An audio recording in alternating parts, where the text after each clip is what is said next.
I want to talk about the back.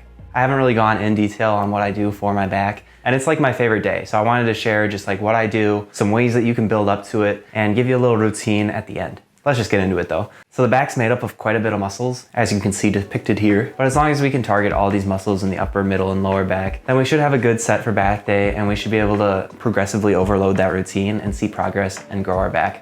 And I like to switch my workouts up every month. That way I give myself a little bit of time to get stronger at the exercises. However, I'm not like just doing the same thing over and over again.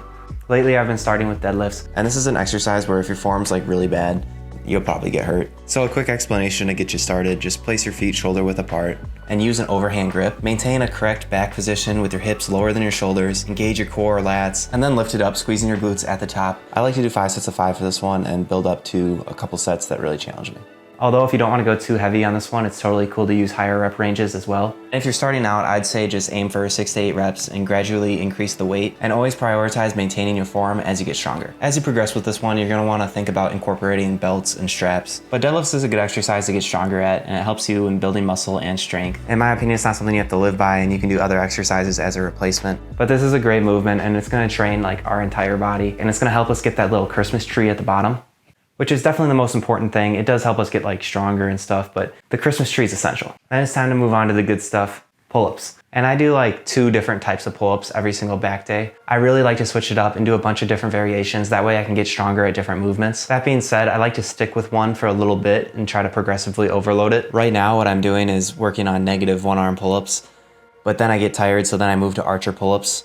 And once I finished a couple sets of those 2 combined, I moved to weighted pull-ups, which is kind of a staple in my routine because it just gives you a big back.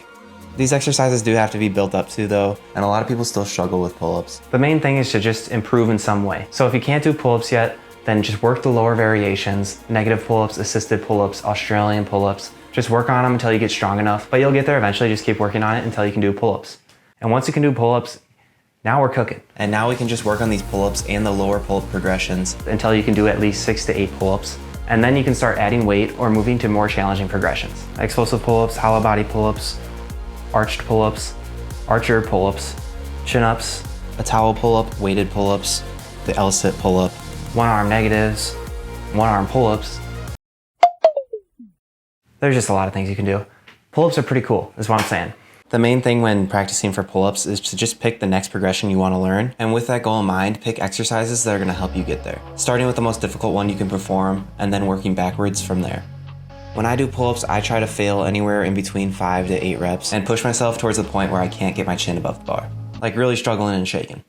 And you want these exercises to really challenge you, so pick ones that are really going to make you struggle, allowing you to push past your limits and help you get stronger.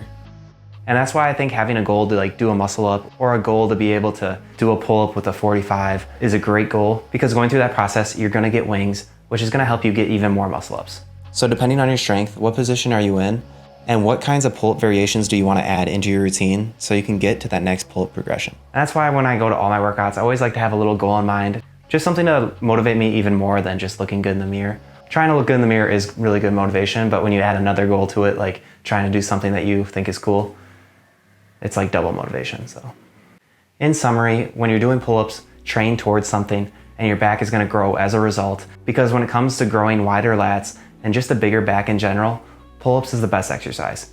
But you could also use the lat pull down if you wanted to get wider lats, I guess. Just another option.